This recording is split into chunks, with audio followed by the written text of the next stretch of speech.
आप देख रहे हैं गुलिस्तान न्यूज। अभी तक का उर्दू खबरनामा लेकर मैं आपका मेजबान गौहर कुछे आपकी खिदमत में हाजिर। उर्दू खबरनामे में सबसे पहले बात करते हैं किसानों के हवाले से। दिल्ली हरियाणा सरहद पर किसानों का एहतजाज आज 20वें रोज में दाखिल हुआ। किसानों और हुकूमत के माबेन ज़री कवानीन के मामले पर तातुल बरकरार है। किसान आज तहरीक के हवाले से आगे की हिकमत अमली तैयार करने के हवाले से एक अहम इजलास के दौरान तबादुल ख्याल करेंगे, जबकि किसान लीडरान तहरीक जारी रखने के साथ साथ हुकूमत से बातचीत जारी रखने का भी फैसला ले सकते हैं। याद रहे कि एहतजाजी किसानों का कहना था कि वो सरकार से एक बार फिर मुतालबा कर रहे कि 3 नए ज़री कवानीन को रद्द किया जाए ताकि एहतजाज पर बैठे किसानों के मुश्किलात का अजाला हो सके। याद रहे कि एक तरफ जहां किसान ज़री कवानीन को रद्द करने का मुतालबा कर रहे हैं, वहीं पर सरकार ने वाज़ह कर दिया कि कवानीन को रद्द नहीं किया जा सकता बल्कि तरमीम की गुंजाइश है। और इस सिलसिले में सरकार और किसान यूनियन के दरमियान 5 दौर की मीटिंग भी हुई जो बेनतीजा साबित हुई। खुद किसान है, किसानों के बेटे हैं, मजदूरों के बेटे हैं हम। जो ये संघर्ष है यहाँ पर हम एज एक फौजी नहीं आए, हम किसान के बेटे हैं। मेडल इसलिए लगा के हैं क्योंकि हमने बहादुरियां की हुई हैं, बॉर्डरों पे खड़े हुए हैं। हमें मेडल सरकार को दिखाने इसलिए लेके आए हैं यहाँ पर साथ के। अगर हमारे माँ बाप के साथ आप ये जबरदस्ती कर रहे हो, जो कानून काला कानून जो लगा रहे हो, अगर आप इसको वापस नहीं लोगे तो जब तक ये संघर्ष चलेगा, ये मोर्चा चलेगा, हम इनके साथ यहीं बैठेंगे, यहीं खड़ेंगे और इसको काले कानून को रद्द करवा के ही वापस जाएंगे। नहीं सर, ये तो आपका क्वेश्चन ही गलत है ना। हम तो किसान है, ओनली किसान और मजदूर, और कुछ ऐसा नहीं है। ये तो जो है गलत, आपका मीडिया गलत प्रचार कर देता है। सरकारें तो बहुत कुछ बोलती हैं, अपने हकों के लिए लड़ना, हक मांगना कोई गलत बात नहीं है ना। हम कुछ गलत कर रहे हैं, आप देख लो, यहाँ से चले जाओ 20 किलोमीटर पीछे तक, आपको हर जगह लंगर चलता मिलेगा, सेवा करते मिलेंगे। और हर एक वर्ग की, हर जात की, हर धर्म की हम कदर करते हैं। हम किसी एक जात वर्ग धर्म की का यहाँ बात करने नहीं आए। हम किसानी मुद्दों के लिए हैं। 2 बिल हैं, किसानों के खिलाफ है, मजदूरों के खिलाफ हैं। हम उसी के लिए यहाँ बात, जो अपने किसानों के साथ आए हैं और उसी पे बातचीत करते हैं। और हमारा और किसी खास वर्ग या जात से कोई लेन देन नहीं है। नहीं, कौन कह रहा है इस बात को? सब किसान ही है, एक एक से आप पूछ के देख लीजिए। एक तरफ से किसान है और फिर अभी हमारा जो इन्होंने आपको और किसान दिखाते, बहुत दिखाते पूर्व के, इन्होंने ट्रेन बंद कर दी, आ नहीं पाए। सब किसान है, मजदूर है, यही कुछ है यहाँ, और कोई कुछ नहीं है। ऐसा पहली बात तो जो मध्य प्रदेश की गवर्नमेंट है वही फर्जी है, समझिए। अनैतिक तरीके से उन्होंने अपनी सरकारबाजी का चला रहे हुए, तो जब वो स्वयं फर्जी हैं तो दूसरे भी उन्हें फर्जी दिखाई दे रहे हैं। मिनिस्टर जी क्या बोल रहे हैं, पहले उन्हें अपने गलेमान में झांकना चाहिए कि उन्हें फंडिंग कहाँ से आ रही है। वो चुनाव पे इतनी महंगी रैलियां कर रहे हैं, खर्चा कर रहे हैं, वो कहाँ से आ रहा है, पहले तो वो इसका जवाब दे। रहा सवाल किसानों का, किसानों के पास जो फंडिंग आ रही है, ऑलरेडी सरकार को ही किसान चला रहा है। सारे टैक्स किस पे लगते हैं? किसानों पे लगते हैं, जनता पे लगते हैं। तो पैसा जब हमारा उन्हें चला सके, क्या हम अपने आंदोलन के लिए अपना जो है अपने पास से इसकी फंडिंग नहीं कर सके? भाई एक बात बताओ, इतने बड़े पैमाने पे किसान है, 80% किसान यहाँ बोला जाए, अगर 10-10 रुपया भी किसान इकट्ठा करेगा तो बहुत सारा पैसा इकट्ठा हो जाएगा। अगर इन्हें ये लग रहा है कि विदेश से पैसा आ रहा है तो इनके पास एजेंसी है, उन्हें पकड़ने के लिए अपना एजेंसी को छोड़ दे। अगर कहीं से आ रहा है, इन्हें लग रहा है कि गलत पैसा यहाँ आ रहा है, तो ये तो सरकार का काम है, उसे पकड़ना चाहिए ऐसे कि कहाँ से पैसा आ रहा है। तो ये जो बोल रहे हैं वो सही ना है, जो किसान यहाँ बोल रहा है वो सही है। और इन्होंने जो कानून बनाए हैं बहुत ही गलत है, उसमें आज किसान फंस रहा है, कल को ये सारी जनता फंसेगी, इसका असर सब पाएगा। उधर सड़क ट्रांसपोर्ट के मरकजी वजीर नितिन गडकरी ने कहा कि किसानों को समझना चाहिए कि हुकूमत उनके साथ किसी भी तरह की नाइंसाफी नहीं होने देगी।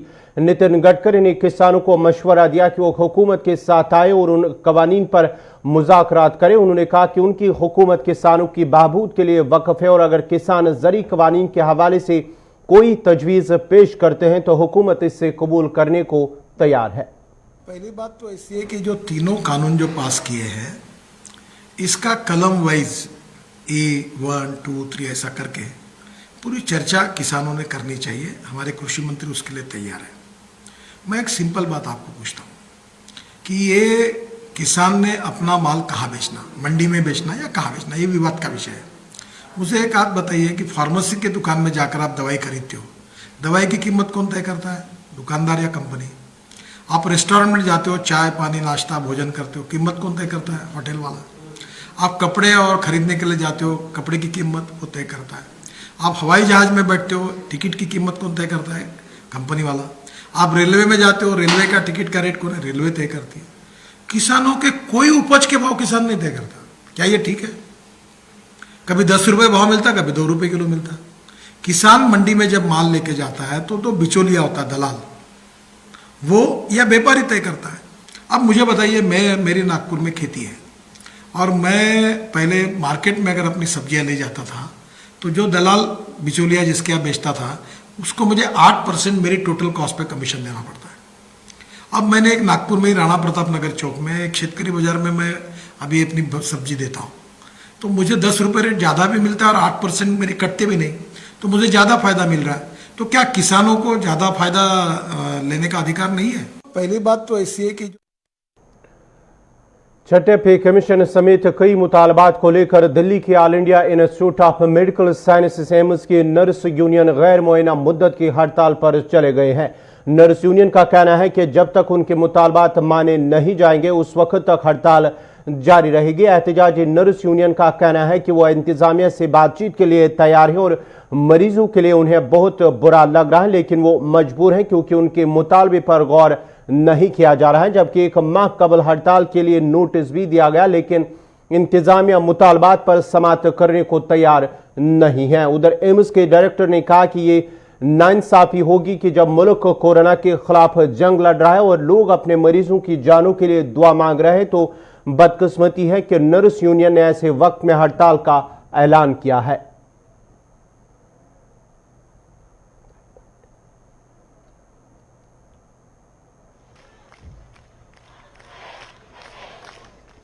ये तो एम्स प्रशासन और भारत सरकार के स्वास्थ्य मंत्रालय के अहंकार पर निर्भर करता है कि उनका दिल कब पसीजेगा अपने कोरोना वायरस के लिए, और वो हमें चर्चा के लिए बुलाएंगे।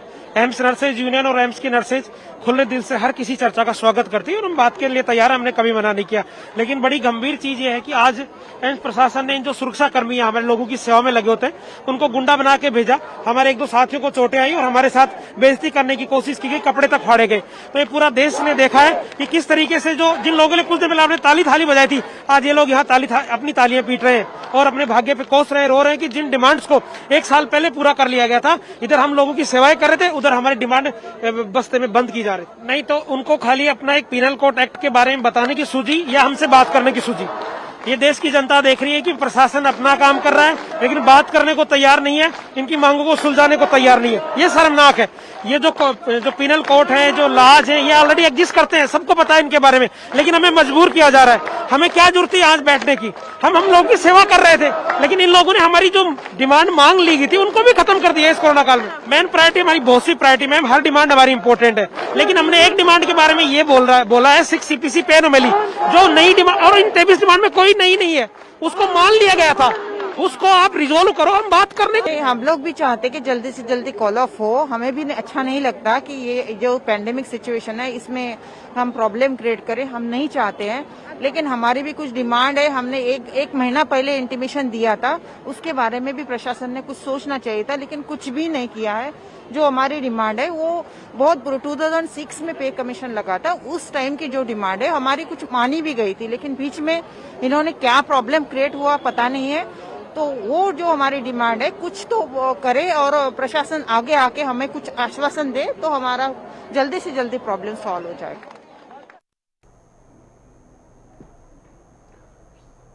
जानलेवा और महलिक तरीन आलमी वबा कोरोना वायरस दुनिया भर में जारी है और गुज़िश्ता 24 घंटों के दौरान मुल्क में कोरोना वायरस के 22,065 नए मस्बत मामले सामने आए हैं, जबकि वायरस से मजीद 354 अफराद की मौत वाक़या हुई है, जिसके साथ ही मुल्क भर में कोरोना वायरस से मुतासरीन की तादाद 99,06,165 पहुंच गई है और वायरस से मरने वालों की तादाद 1,43,709 हो गई है। उधर जम्मू कश्मीर में पिछले 24 घंटों के दौरान 21,220 टेस्ट किए गए हैं, जिस दौरान 246 अफराद की रिपोर्टें मज़बत आई हैं, जिनमें 120 वादी कश्मीर से जबकि 126 जम्मू सूबे से ताल्लुक़ रखते हैं।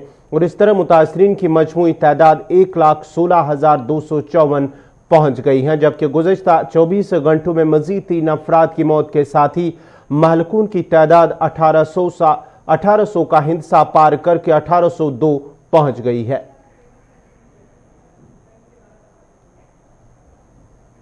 लाइन ऑफ एक्चुअल कंट्रोल में भारत और चीन के दरमियान कशीदगी लगातार जारी है। एक तरफ जहां chief of defence staff general Bipin Rawat ने दावा किया है कि LAC पर हालात मामूल पर हैं, वहीं सैटेलाइट की तस्वीर से एक नया इंकिशाफ सामने आया है और नए इंकिशाफ में चीन अक्साई चीन में हेलीपैड बना रहा है और बनाई जा रही हेलीपैड भारत की BDO एयरबेस के बिल्कुल अपोजिट में हो और 16,700 फुट की बुलंदी पर लाइन ऑफ एक्चुअल कंट्रोल और 255 किलोमीटर की दरबोक शिवक DBO रोड के बिल्कुल करीब है और सड़क LAC के मुतवाजी चलती है जो लेह को DBO से जोड़ती है और हिंदुस्तान के लिए स्ट्रेटेजिकली काफी अहम मानी जाती है।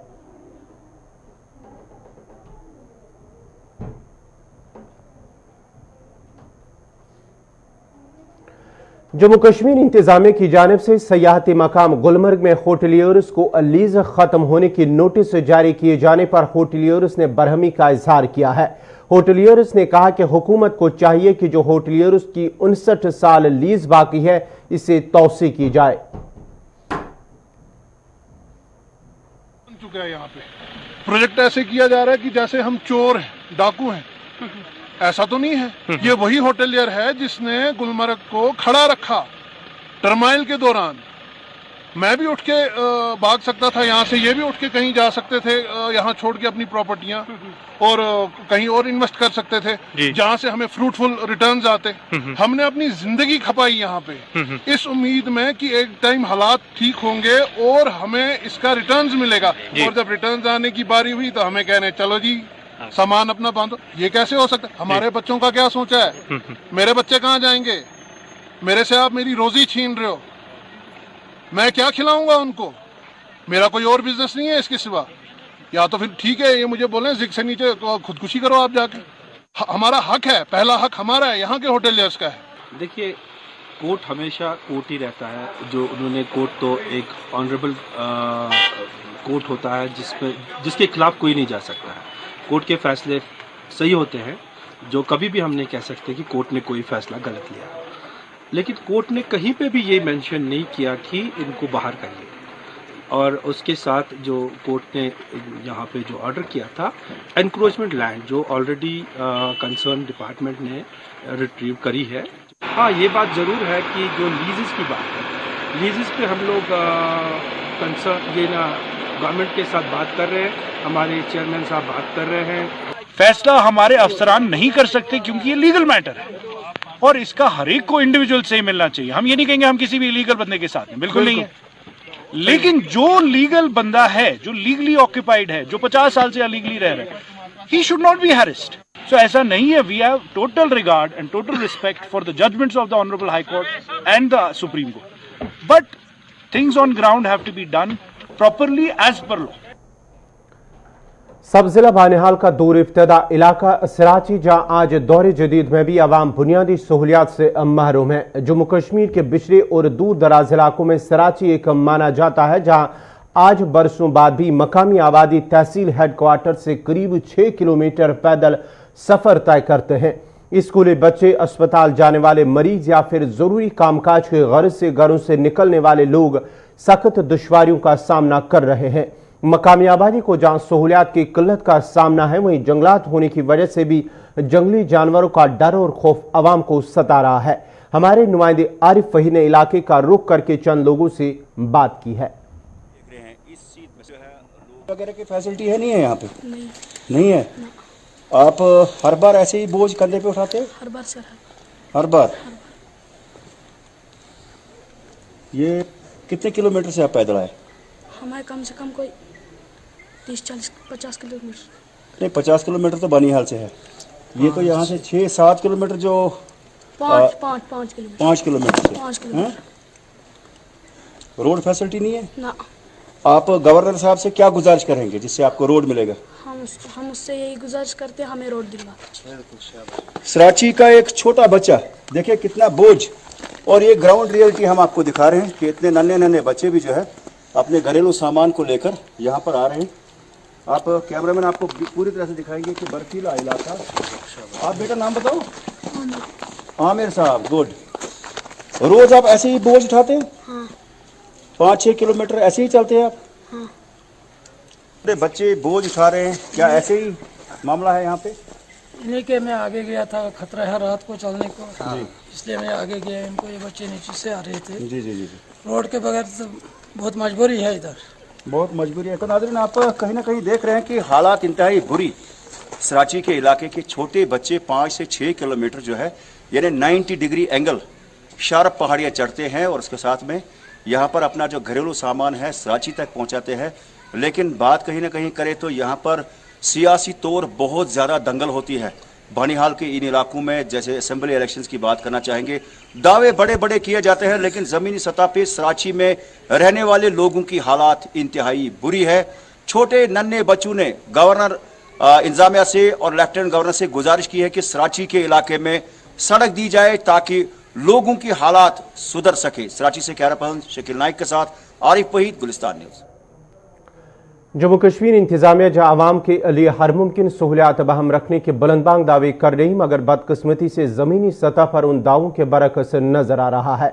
दरअसल नुनर गांदरबल के लोगों ने शिकायत की है कि इलाके में साल 2015 में अस्पताल पर तामीराती काम शुरू किया गया, मगर नामालूम वजूहात की बिना पर आज तक इसे पाई तकमील तक नहीं पहुंचाया गया, जिसके नतीजे में इलाके के लोगों को निजी क्लिनिकों का रुख करना पड़ता है। मकामी लोगों का कहना है कि तिबी सहूलियात बहम रखने के लिए अगरचे चंद साल कबल इंतजामिया ने इलाके में एक अस्पताल पर काम शुरू किया, जिस पर एक कसीर रकम भी खर्च की गई है, मगर बदकिस्मती से अभी तक वो तशरीह तकमील है, जबकि इलाके में तिबी सहूलियात न होने की वजह से कसीर आबादी को मुश्किलात का सामना करना पड़ता है। मेरा नाम शकील अहमद है और मैं यहाँ नुनर में रहता हूँ, हल्के नुनर में। ये हमारा इलाका बहुत बड़ा इलाका है। बदकिस्मती से आज से 5-6 साल पहले यहाँ गवर्नमेंट ने एक बिल्डिंग, हालांकि यहाँ एक दर्द यहाँ रिहाइश पजीर था, गांव वालों ने क्या मानो उसको हलशरी में उसको उठाया यहाँ से, तो उसको दूसरी जगह मुंतकिल किया। तो हमने ये सहूलियत के लिए बनाया था यह अस्पताल, लेकिन बदकिस्मती से 6-7 साल से बना लेकिन कंप्लीट नहीं हुआ। ये बहुत बड़ा इलाका है। यहाँ जैसे यहाँ नुनर है, इसके इर्द गिर्द में बहुत से इलाके हैं, जैसे हमारा यहाँ वरपोश है, सपरगुन है, कौबाग है, अर्ज, बबसपुर, नुनर ए, नुनर बी, नुनर सी, अर्ज, शाहजनाग, बहुत बड़ा इलाका है। और मगर बदकिस्मती से ये बना ही नहीं है। खाली ये बिल्डिंग है, आगे से ये थोड़ा ये बना है और दूसरी मंजिल वहाँ न खिड़कियाँ हैं न कुछ है। और ये भी अब इसमें कुत्ते और ये जो बाकी कुत्ते वुत्ते यहाँ बस इसमें रिहाइश पजीर है, बाकी इसमें कुछ नहीं है। तो हम इससे पहले भी गए, डीसी साहब के पास भी गए और यहाँ 2-3 बार वो दरबार लगे वहाँ, यहाँ गवर्नमेंट ने लगाया। उन्होंने बोला बस फंड्स आ रहे हैं या आ गए हैं, बस 5-6 दिन के बाद काम तो कभी लगा नहीं।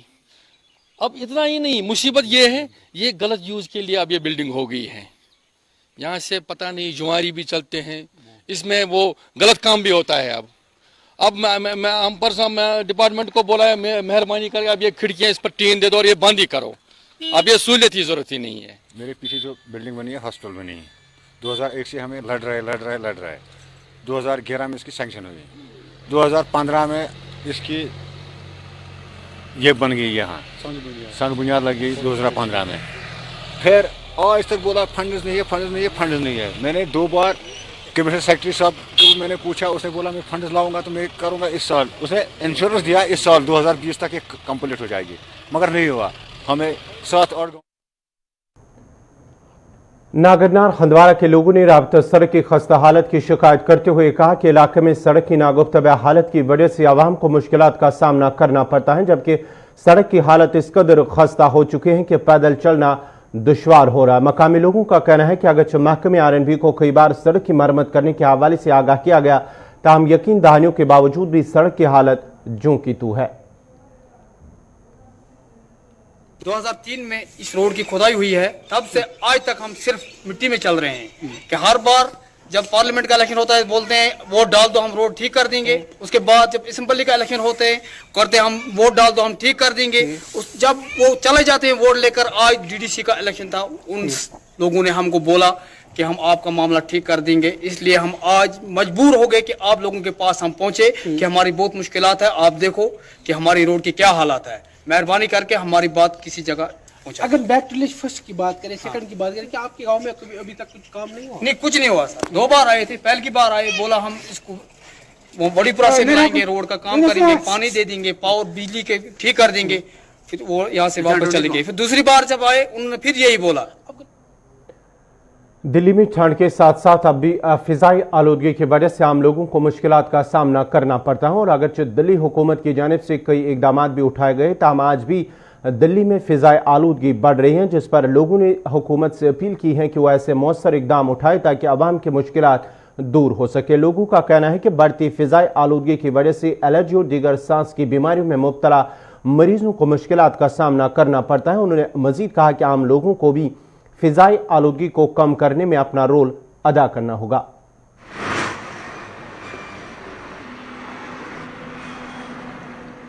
जी हम लोग एक तो पॉल्यूशन से पहले कोरोना के चक्कर में घर पे हैं और घर पे रहने की वजह से काम और सब कुछ घर पे ही करना पड़ रहा है। इसके अलावा हमारे पास एक्सरसाइज और बाहर निकलने का कोई मौका नहीं है। जब थोड़ा मौसम अब साफ हुआ है, हमने 3 महीने बाद अपने साइकिलिंग का ग्रुप दोबारा ज्वाइन किया है ताकि थोड़ी एक्सरसाइज हो, नहीं तो घर पे बैठे तो हम लोग ओबेसिटी और एनसीडी के ही शिकार हो पाएंगे। तो मतलब पोल्यूशन के चक्कर में बहुत दिक्कतें तो हैं। बच्चों को सांस की दिक्कत आती है, उनको दवाइयाँ एक्स्ट्रा देनी पड़ती है और बड़ों के लिए जो एस्थमेटिक है, कोरोना ने वैसे ले रखी है और बाहर निकल नहीं पा रहे हैं, तो मतलब दिक्कत तो है ही। आज 3 महीने बाद हम लोग बाहर निकले।